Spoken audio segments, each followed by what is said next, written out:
Fishes in cooking, second part. So in this we talk about fin fish, which is the normal fish that we are used to saying. They are fin fish, fishes with fin, and cuts of fish. That's what we talk about particular presentation. We have fin fish, which includes flat fish and round fish, and then you have crustaceans. So the prawns and shrimps and crabs that you see, they are all crustaceans.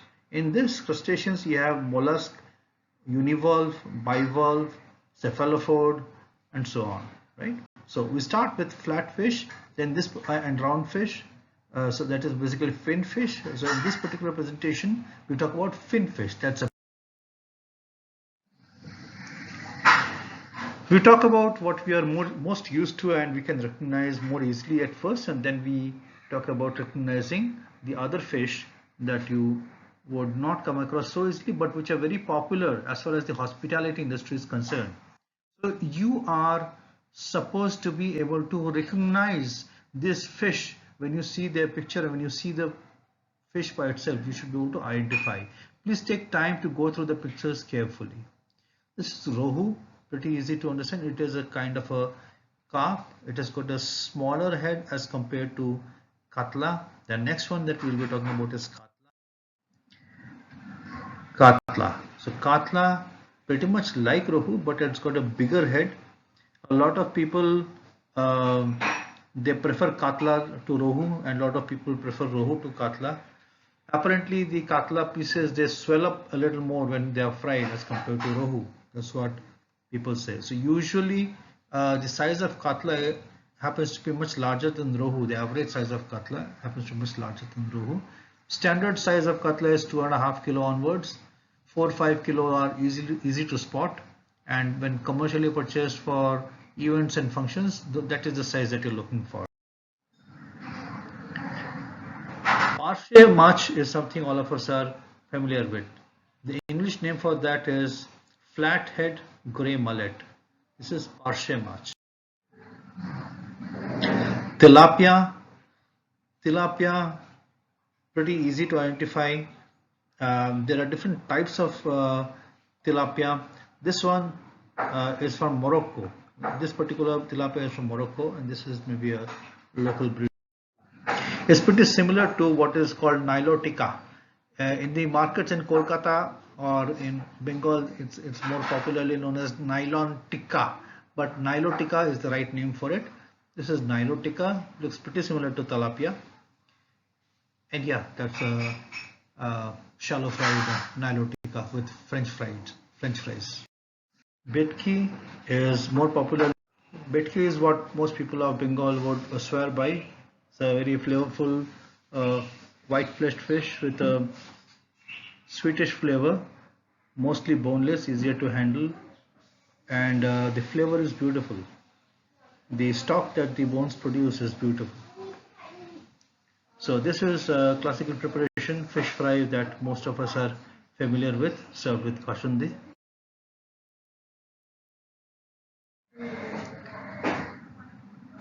Featherback, did you know, is the other name for chital mach. This is what a chital mach looks like, and chital machar muitha is what we all are more familiar with. It is a preparation wherein you scrape the flesh off the bones using a fork, and then you form it into balls and poach it into poach the balls gently, or simmer the balls gently in a gravy, how it is.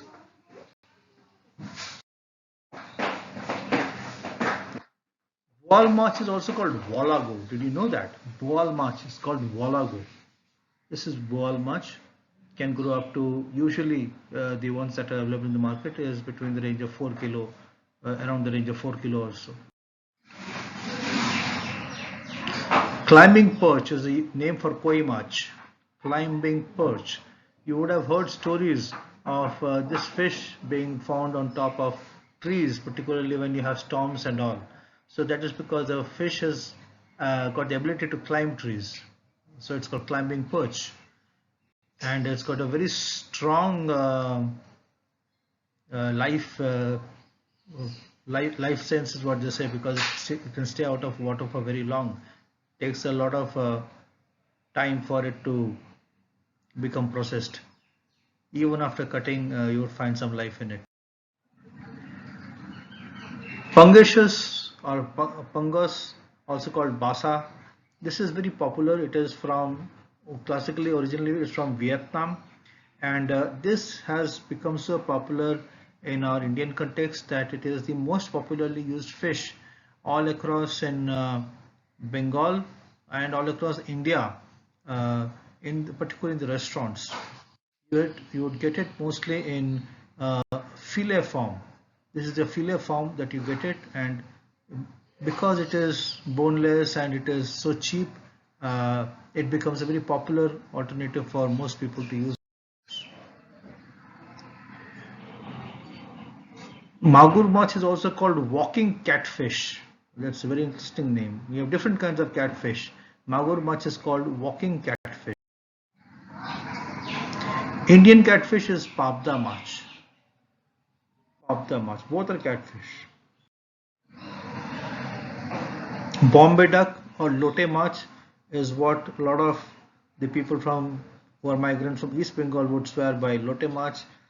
Now this fish is typically a very soft bone structure, so soft that after cooking the bone can be easily chewed upon and digested too without any problem at all.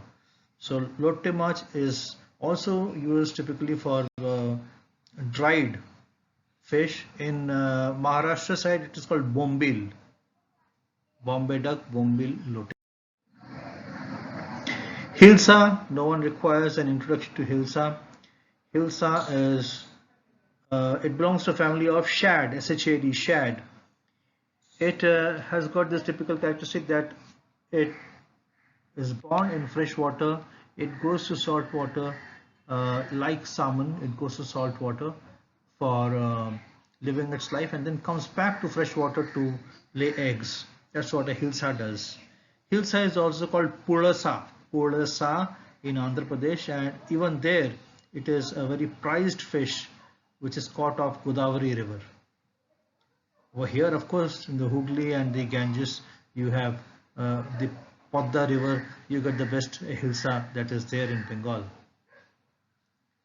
Yeah, so this is Ilisha Shoshe Bata or Bhapa Ilish with the mustard paste on top.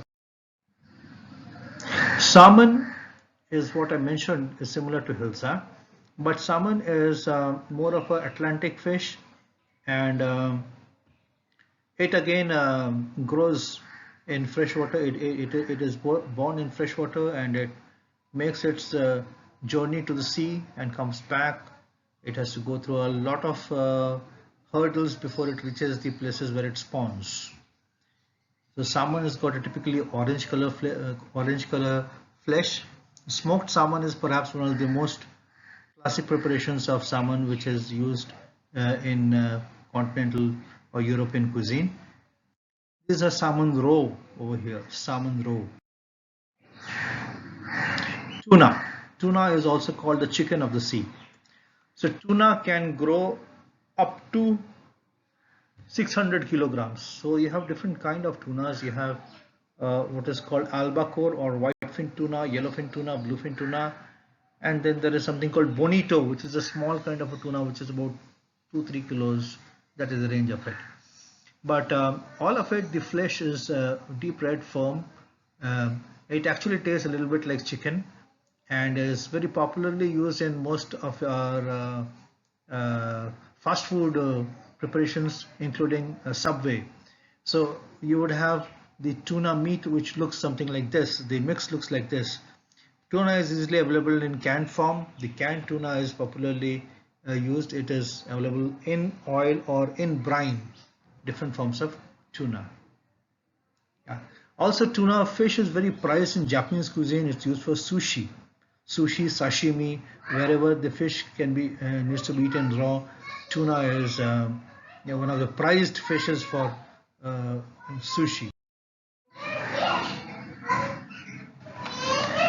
Pomfret. Pomfret is also called pompano. It's called paplet in Goa as well as in Mumbai, Maharashtra. It's also called paplet. So one of the prized fishes, currently the going rate is anywhere between 500 to 800 or 900 rupees a kilo, depending on the size of it. There are many varieties of pomfret, and pomfret belongs to a family called jack fishes, one of the more expensive varieties. A very prized fish, white, sweet meat, good yield, hardly any bones except the central one. The black pomfret is also called ghol or halwa in Mumbai. This also is equally flavorful and tasty fish, and maybe a little less expensive than the white.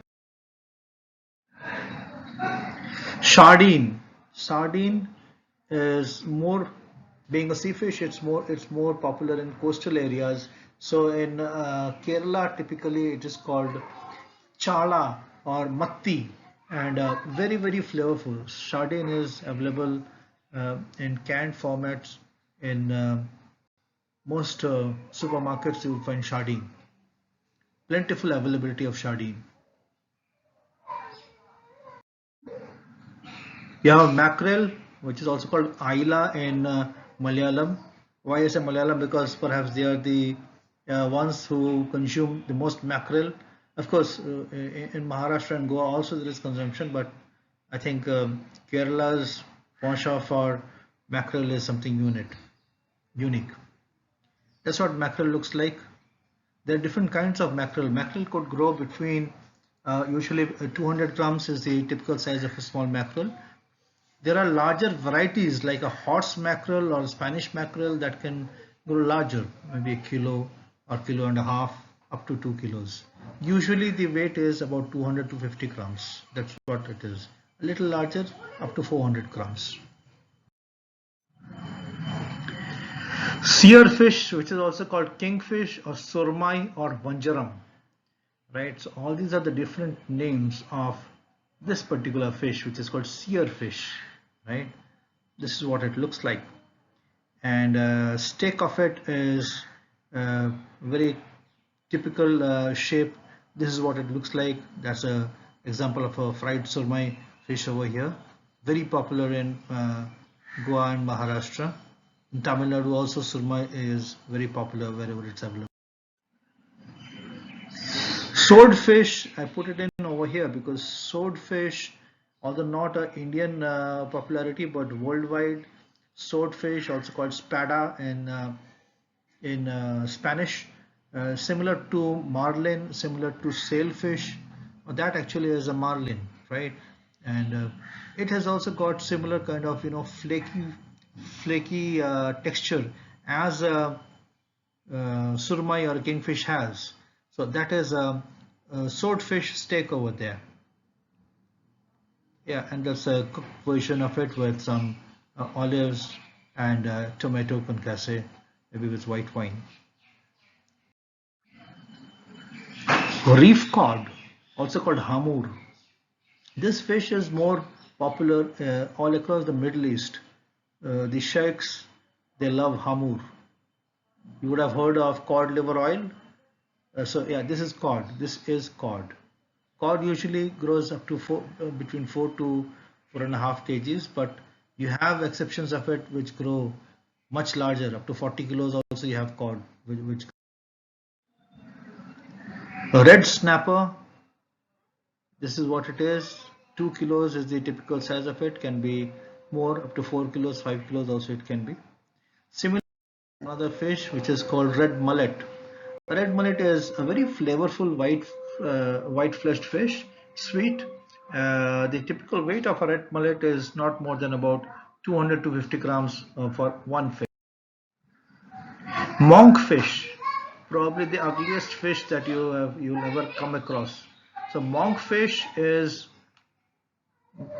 huge head. The head itself is about 60-65% of the body weight, and what remains is the tail. So the tail of it has got flesh which is very sweet and firm.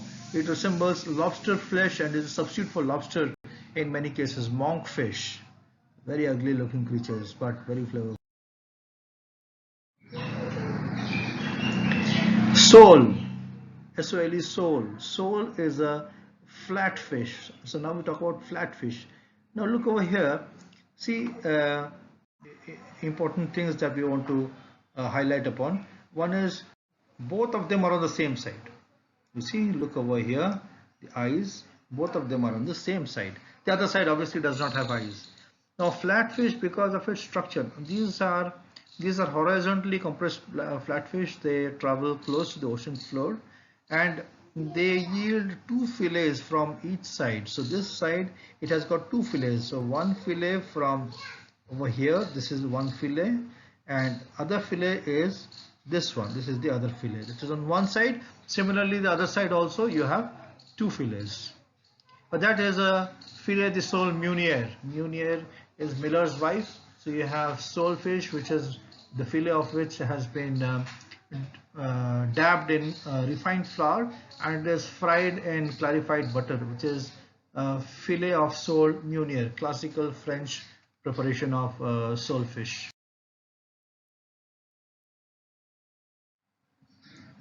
Flounder. Flounder is also a flatfish. It grows up to 2.5 kilo. A sole, in contrast, would not be more than 500 grams or 600 grams. That is the typical size of a sole. A flounder would go up to 2.5 kilos. A flatfish, pretty much sought after, but sole is more sought after than.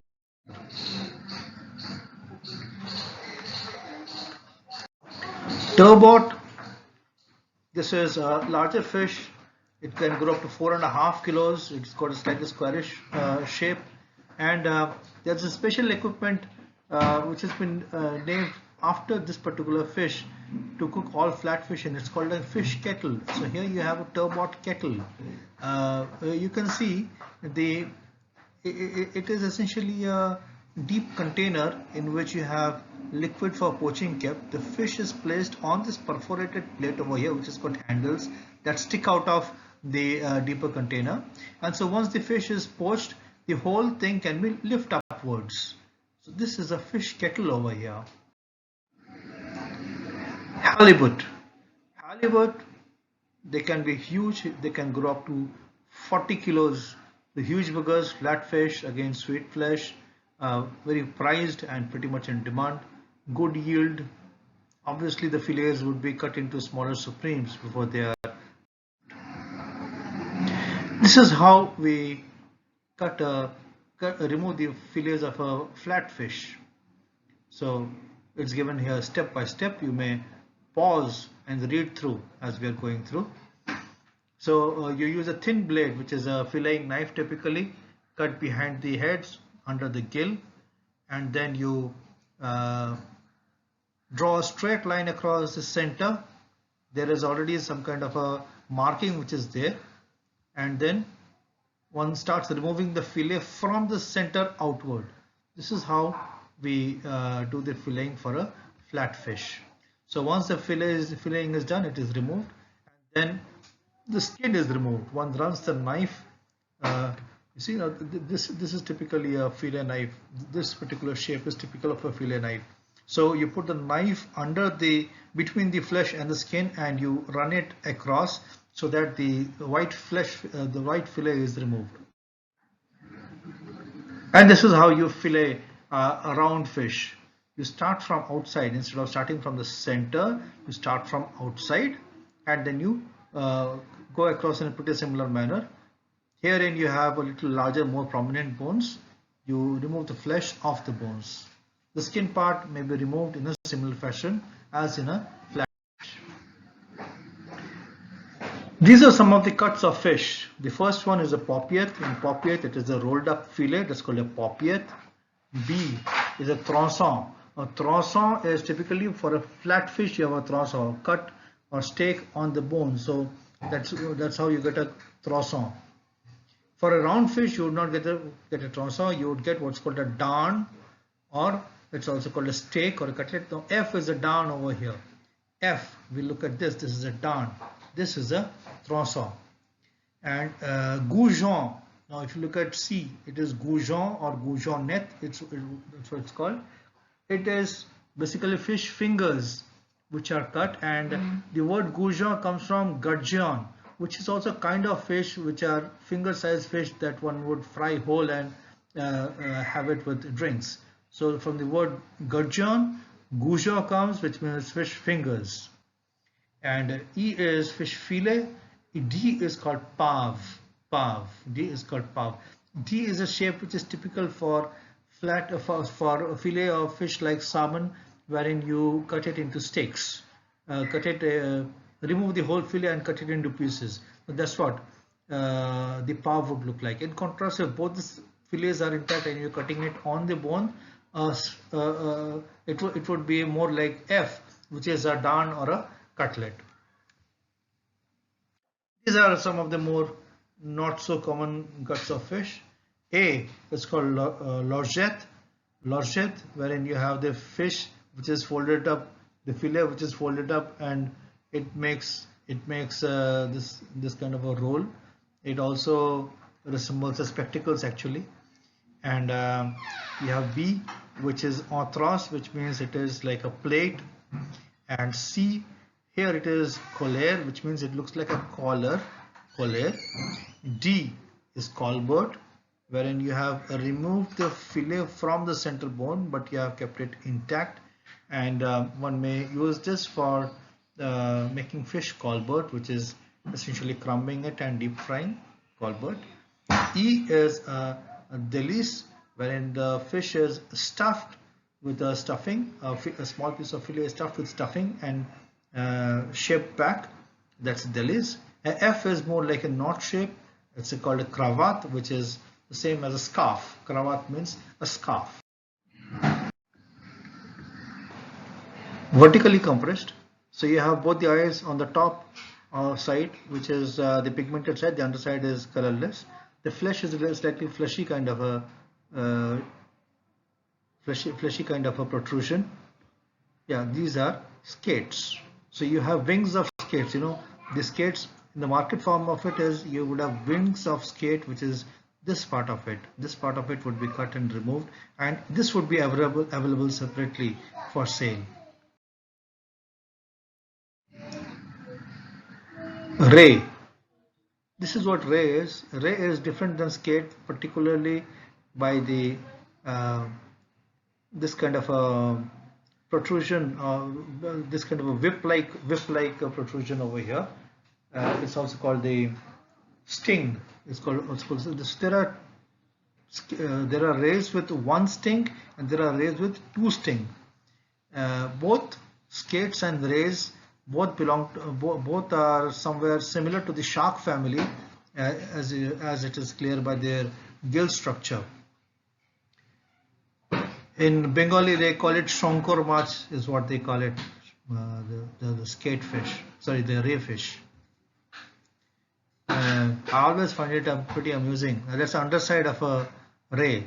I find it pretty amusing, the shape of it. It looks a little humanoid kind of a thing. Difference between the ray and a stake, both look pretty similar, right? So one is, most rays are kite shaped with whip-like tails. So the tails are whip shaped. चाबुक का जो है size है, stinging spines, while skates have fleshier tails and lack spines. So there have been cases of wildlife photographers, particularly one of them, Australian gentleman, who during his attempt of wildlife photography he happened to get hit with one of these ray tails and did not survive it. So not to be taken too easily, particularly the tail part of it. So skates have fleshier tail. Fleshier tail is something which is typical of a skate. A ray does not have that. Right? Okay. But that's about it for flatfish, for fishes, which is fin fishes. We next cover shellfish. That's what we do next. Thank you.